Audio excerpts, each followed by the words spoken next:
नमस्कार मित्रों। वर्ष 2022 में शनिदेव के फलों की चर्चा करते हुए आज हम कैप्रिकॉर्न यानी मकर राशि के लिए शनिदेव की चर्चा करेंगे। शनिदेव मकर राशि के जातकों के लिए कैसा फल देंगे, ये जानने का एक छोटा सा कोशिश करते हैं। सबसे पहले जानिए कि मकर राशि में ही शनिदेव का भी गोचर हो रहा है और वो अभी चंद्रमा के नक्षत्र श्रवण नक्षत्र में गोचर कर रहे हैं, जो कि फरवरी में मंगल के नक्षत्र धनिष्ठा नक्षत्र में चले जाएंगे और फरवरी के बाद से वो पूरे साल 2022 जो है उसमें उसी नक्षत्र में रहेंगे, धनिष्ठा में ही मंगल के नक्षत्र में। मतलब अभी तक जो वाणी में उग्रता थी, आपके मन चिड़चिड़ापन था, अब वो जो एनर्जी जाने वाली है आपके कर्म में जाने वाली है, आपके साहस में जाने वाली है, आपके पराक्रम में वृद्धि को जाने वाली है। अभी तक जो आपके कार्य ज़मीन से संबंधित या फिर आपके कर्म से संबंधित, आपके व्यापार से संबंधित जो बाधित कार्य थे, वो धीरे धीरे अब प्रोग्रेस में आ जाएंगे फरवरी से ही। जिसको जातक को नौकरी नहीं मिल रही थी, नौकरी में समस्या थी, उसे कुछ नौकरी या व्यापार के कुछ अवसर प्राप्त हो सकते हैं।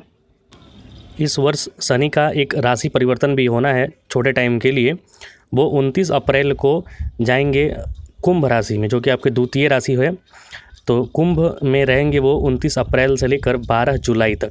मतलब अप्रैल, मई, जून, जुलाई में आपके द्वितीय भाव में वो गोचर करेंगे।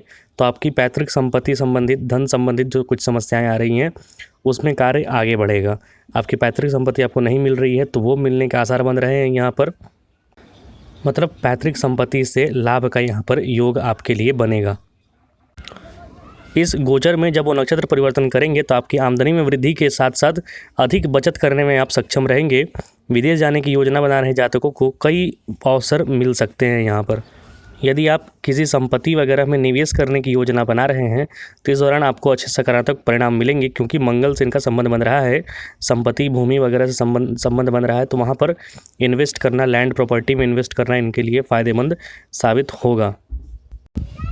अप्रैल, मई, जून, जुलाई में जब वो आपके द्वितीय भाव में रहेंगे तो तीसरी दृष्टि चतुर्थ देखेंगे, मतलब कि माता, भूमि, भवन, वाहन को देखेंगे। तो आपके संबंध अपने माता से, अपने परिवार से, विशेष रूप से अपनी माता के साथ आपके संबंध मजबूत रह सकते हैं। एकल जीवन व्यतीत कर रहे हैं, मतलब जो अभी बैचलर हैं, विवाह नहीं हुआ है, उनके लिए कुछ शादी के भी प्रस्ताव आ सकते हैं। कारण यही है कि मंगल से संबंध बन रहा है यहाँ पर। मंगल आपके लिए यहाँ पर 11वें के और चतुर्थ के स्वामी हैं। तो माता, भूमि, भवन, वाहन, आपके लाभ का क्षेत्र वगैरह सारा कुछ जो है एक्टिवेट हो जाएगा और अच्छे से कार्य करना प्रारंभ कर देगा।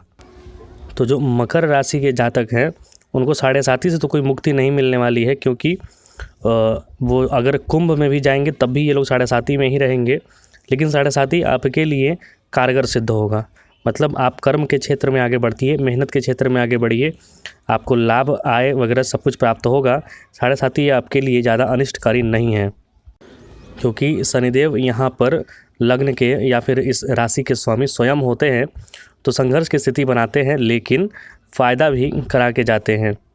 और जैसे ही मंगल के साथ संबंध बनेगा इनका, तो आपके जितने भी प्रॉपर्टी, जितने भी कार्य संबंधी रुके हुए हैं कार्य वगैरह, वो धीरे धीरे प्रगति में आ जाएंगे। अभी तक आपका मन चिड़चिड़ापन, परेशान था, क्योंकि वो चंद्रमा के नक्षत्र में थे, चंद्रमा को परेशान किए हुए थे। लेकिन जैसे ही चंद्रमा को छोड़ेंगे फरवरी में, वैसे ही मंगल में जाएंगे और आपका एक्शन, आपका पराक्रम, ये सारा कुछ एक्टिवेट हो जाएगा और आपके कार्य आगे बढ़ना चालू हो जाएंगे।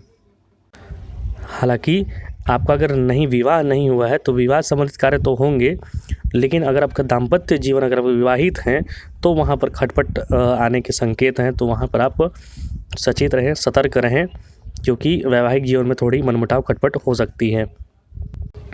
खासकर क्योंकि वो इस वर्ष ज़्यादातर वक्री ही स्थिति में रहने वाले हैं।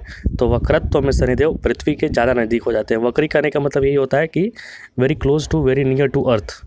तो वहाँ से थोड़ी उनका ज़्यादा प्रभाव देखने को मिलता है। अगर आपके नज़दीक कोई खड़ा है तो आपको ज़्यादा प्रभाव देगा, बस निस्बत की दूर खड़े रहने पर। तो यहाँ पर भूमि संबंधी कार्य कीजिए, व्यापार कीजिए, आपको लाभ के पूरे अवसर मिलेंगे। दूसरे भाव में चले जाएंगे तो आपके चतुर्थ भाव को, अष्टम भाव को और 11वें भाव को एक्टिवेट करेंगे। तो थोड़े टाइम के लिए अप्रैल, मई, जून, जुलाई जब वो अष्टम भाव को एक्टिवेट करेंगे तो अपनी आयु संबंधी, मतलब कि थोड़ी बीमारी संबंधी कुछ समस्याएं जो हैं आपकी, वो खुल सकती हैं। पीठ दर्द वगैरह जो होता है वो खुल सकता है। तो अप्रैल, मई, जून, जुलाई अपने स्वास्थ्य पर ध्यान रखें। लेकिन फ़ायदे का पूरा योग बन रहा है, पैतृक संपत्ति प्राप्ति का योग बन रहा है। साथ ही साथ जो पैतृक संपत्ति कहीं रुका हुआ है या फिर अचानक से धन संपत्ति जो सट्टे बाज़ार वगैरह लोग लगाते हैं पैसे, वहाँ से भी पैसे संपत्ति बनने के योग यहाँ पर बन रहे हैं। आपके संतान का जैसे चल रहा है वैसे ही चलता रहेगा। संतान भाव पर ज़्यादा इनकी दृष्टि नहीं पड़ रही है, तो वहाँ पर ज़्यादा मारक इफेक्ट नहीं डाल पाएंगे शनिदेव।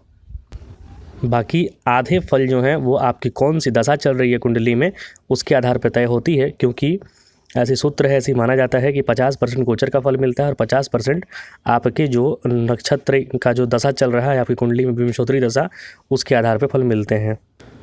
तो इस वर्ष 2022 में आपके सारे कार्य रुके जो हैं वो आगे प्रगति में आ जाएंगे। ये वर्ष आपके लिए एक्शंस का वर्ष रहने वाला है 2022। मिलेंगे अगले कुंभ राशि के वीडियो में। कृपया चैनल को लाइक, सब्सक्राइब और शेयर जरूर करें। बहुत बहुत धन्यवाद।